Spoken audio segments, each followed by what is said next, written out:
పర్ణిత ఏం చేస్తున్నావు? పీకేసిందా బొమ్మ అన్న? వా ఇష్వాకి ఏం చేసినావు? ఇష్వా బొమ్మ పీకేసినావు కదా,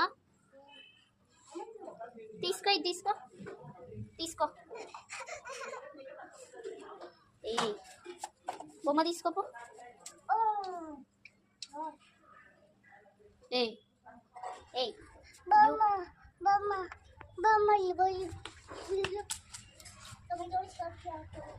అబ్బాయి ఏం చెప్తున్నావు ఇషా?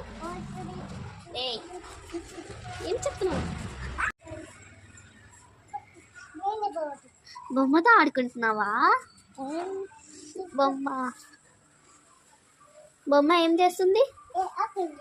ఆకుంటుందా పాప?